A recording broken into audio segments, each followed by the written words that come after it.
¿Las computadoras cuánticas volverán irrelevantes a las criptomonedas? No. Básicamente, cómo funciona una computadora cuántica es que es una ampliación de la computación clásica, no un reemplazo de ella. La manera en que me gusta explicar una computadora cuántica es imaginar que conoces a una chica muy atractiva y quiere darte su número, pero en medio de una malvada. Entonces te dice, escribí mi número en esa biblioteca de allá, dentro de uno de los libros. Caminas a la biblioteca y hay millones de libros. Y estás como al diablo.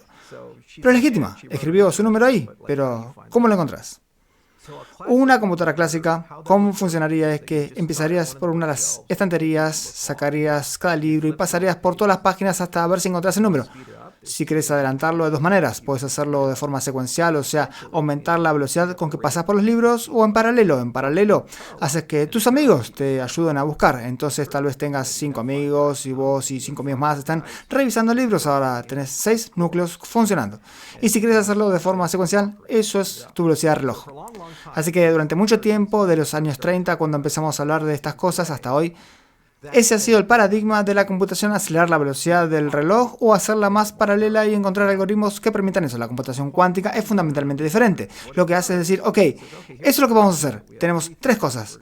Vamos a hacer superposición. Entonces, en lugar de buscar los libros, tenemos una forma mágica de sacar todos los libros de los estantes y ponerlos en un estado de superposición. Y luego tenemos interferencia y entrelazamiento. Estas propiedades nos permiten, relativamente hablando, conocer la ubicación aproximada de dónde está ese libro.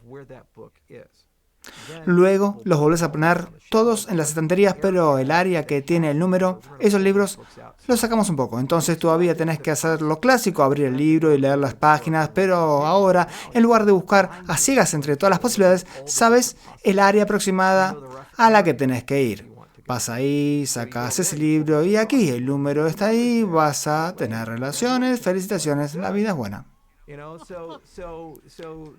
Así que es la computación cuántica en pocas palabras. Y si miras muchas de las cosas que hacemos, estás tratando en la computación de tropezarte con la respuesta correcta, como la programación de vuelos. Por ejemplo, ¿cómo programo este vuelo para tener una escala con tales propiedades en Atlanta y esto y aquello? Pero hay muchas otras cosas en juego y resulta que es como un problema NP, súper difícil programar un vuelo. Pero si tienes una computadora cuántica, puede mirar todo el arte lo posible y al menos darte una idea de dónde está un mínimo probabilístico, cómo minimizar el tiempo de escala o cuál sea tu objetivo. O en el caso de los modelos de lenguaje grandes como ChatGPT o cualquiera de estas cosas de IA, lo que haces es decir, ok, hay resultados que salen de estos modelos. ¿Cuál de estos resultados es el correcto? Le haces una pregunta como, voy a estar en DC el fin de semana, estos son mis parámetros, busco un buen restaurante. ¿Cuál es bueno? Y puede haber 50 recomendaciones. Algunas están obviamente mal, como una que está en Virginia o Maryland y una que está en DC, pero es demasiado cara o algo así. Entonces normalmente tenés que crear algún tipo de sistema inteligente para revisar todas estas cosas y un ser humano tiene que programar eso. O vos mismo tenés que mirar los resultados y decir, este está mal, esto está mal. Bueno, con una computadora cuántica puedes mirar todos los resultados al mismo tiempo, todos los libros al mismo tiempo, y entonces puede mostrarte cuál de esas respuestas es la correcta. Recordad que puede ser millones de ellas. Es el rango de los qubits. Una vez que empiezas a subir en qubits, arbitrariamente puedes hacer muchas. Y esto te da la habilidad de tener un modelo de lenguaje exponencialmente mejor que uno de los que tenemos hoy. Y se vuelve realmente loco cuando empiezas a apilar modalidades, como la tecnología que tiene Microsoft llamada Matternet, que es un marco de simulación, casi como un generador de realidades donde simplemente le decís qué propiedades querés, como quiero una batería con estas propiedades y básicamente te da una receta de cómo hacerla a nivel molecular, pero el problema es que la simulación colapsa cuando empiezas a modelar 20 o 30 electrones. Con una computadora cuántica no tenés esa limitación, puedes observar muchos caminos de enlace diferentes, así que literalmente puedes imprimir cómo hacer ese material que es mágico. Entonces podrías empezar a hablar de algo como, quiero un helicóptero helicóptero Black Hawk y quiero que su superficie tenga un material de índice retractivo negativo para que sea invisible y quiero que sea liviano para ser súper fuerte y quiero que se autorrepare, así que si pasa una corriente eléctrica las fracturas de tensión se curan solas, así que no tengo que reemplazar el fuselaje. Y también quiero que sea no newtoniano, que sea blando, pero que cuando se golpea una bala sea súper duro como un casco de fútbol, algo así. Y te da literalmente la receta para hacer esa aleación exótica con todas esas propiedades. No podés hacer eso con una computadora clásica porque hay demasiadas posibilidades. Es como una biblioteca con más libros que el tiempo que hay en el universo para leerlos. Pero una computadora cuántica puede mirarlos todos al mismo tiempo. Así que te dirá el camino para llegar a eso y la receta específica. Porque ahora mismo, como lo averiguamos, es solo con matemáticas y prueba de error.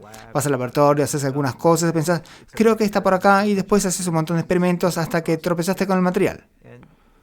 Y todo funciona así, como este micrófono, que le daría el mejor sonido, como una batería. Quiero que tenga alta densidad energética, que sea muy liviana, que se cargue rápido, que sea reciclable y que esté hecha sin tierras raras porque China tiene todas y nos están jodiendo. Quiero hacerla localmente en Estados Unidos. Ese es un punto de intersección de compromisos muy raro. Entonces, ¿qué material necesitarías para hacer algo así? Cuando combinas estas dos cosas, va a crear una edad de oro. Vamos a poder hacer cosas increíbles. ¿Qué tan cerca estamos de eso? Bueno, perdón, me fui por la tangente, pero hiciste una pregunta específica. ¿Eso mataría la industria cripto? Así que además de todas esas cosas mágicas que pueden hacer las computadoras cuánticas, el problema de la defensa es que la mayoría de la criptografía de clave pública que usamos tiene dos partes. Una parte pública y una parte privada. La parte pública se la das a todos y la parte privada la tenés vos. En criptomonedas tenés clave privada y clave pública. La clave pública es donde te pago y la clave privada es la que uso para autorizar un pago. El desafío es que todas las matemáticas detrás de eso, en el sentido clásico, solo funcionan mientras no existe una computadora cuántica. Si tenés una computadora cuántica, hay cosas como el algoritmo Shor y de Gover y esas cosas, y estos cerebritos del MIT básicamente pudieron mostrar cómo usar este truco del bibliotecario para encontrar tu clave privada dentro del sistema, porque normalmente no puedes encontrarla. Sería como buscar ese número de teléfono revisando libro tras libro. Entonces, ¿estamos acabados? No, porque resulta que hay algoritmos que no son susceptibles a eso. Se llama criptografía postcuántica. El desafío, y porque la industria cripto no los ha adoptado, es doble.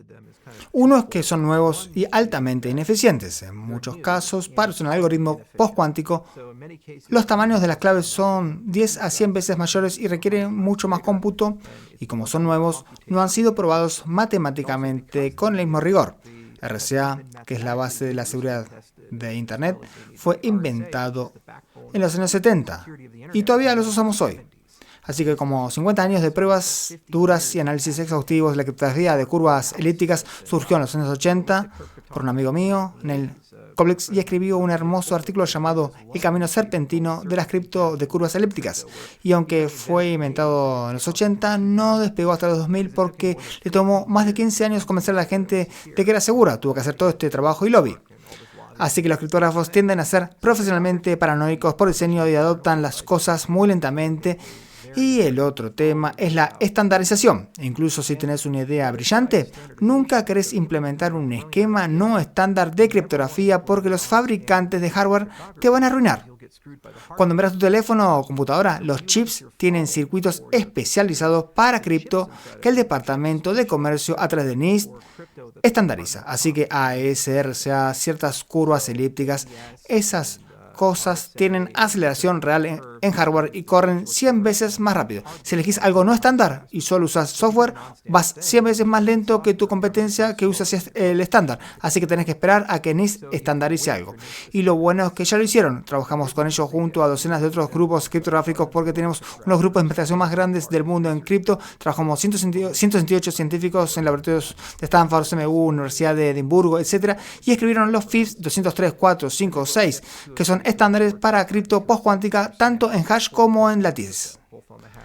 Ahora que los tenemos, los fabricantes de hardware van a crear circuitos especializados para acelerarlos, y ahora que están ahí, podemos actualizar cripto para tener esas capacidades. Y lo emocionante es que en muchos casos no solo va a agregar seguridad, sino también aceleración, porque en particular lo de lattice puede acelerarse con tarjetas gráficas, así que todo lo que la gente está haciendo para que la IA sea más rápida puede usarse para que cripto también lo sea. Así que de hecho va a ser una edad dorada. Vamos a poder tomar muchos de estos algoritmos secuenciales y hacerlos muy paralelos en su diseño. Pero la criptografía siempre está en un juego de gato y ratón. Si algunas vas a Inglaterra, pues a Bletchley Park, es una visita encantada, es donde se construyó la primera computadora, la BOM, por Alan Turing, y los nazis tenían esta cosa llamada la máquina Enigma, que era básicamente una cajita negra con un teclado, con una rueda, y tenían un ajuste para el día y pueden usarla para encriptar mensajes. Luego lo transmitían y alguien del otro lado tendría esa configuración, la máquina Enigma del otro lado, para desencriptar el mensaje. Lo que hicieron los aliados fue entender cómo usar computadoras para romper esos códigos, y si vas a Bletchley Park puedes ver una bomba reconstruida y te cuentan la historia de cómo Alan Turing y los demás lo lograron. Y luego ya con computadoras, la gente usó computadoras para crear mejor criptografía y luego usan computadoras para romperla. Y así es siempre, cada 10 o 20 años hay un avance y luego otro. Es como la guerra en general, si inventas un avión, alguien inventa una contramedida al avión. Y después otro avión que esquiva la contramedida. Y nunca se detiene, solo se vuelve más avanzado. ¿Qué tan lejos estamos de eso? Bueno, el problema con la computación cuántica es que el paradigma no está establecido. Hay muchos enfoques distintos para construir una computadora cuántica. Está Ion Trap, las computadoras cuánticas tecnológicas, esos de Majorana, lo que hizo Microsoft, que está malditamente loco. Mis favoritas son computadoras cuánticas ópticas como Xanadu y otros que trabajan en eso. Hay muchas empresas geniales, pero son fundamentalmente diferentes. Algunas usan fotones como unidad de cómputo, otras usan electrones, otras partículas subatómicas llamadas fermiones de Majorana.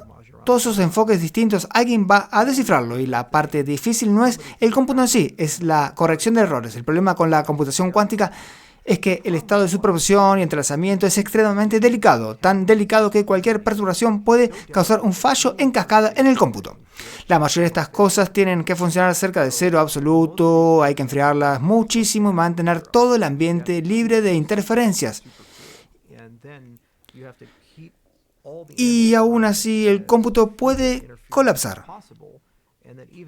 Así que el mayor reto de la computación cuántica no es la escala, como tener más qubits o más potencia, poder crudo, sino la corrección de errores, como evitar que los errores crezcan exponencialmente y destruyan el cálculo y se desentrelacen.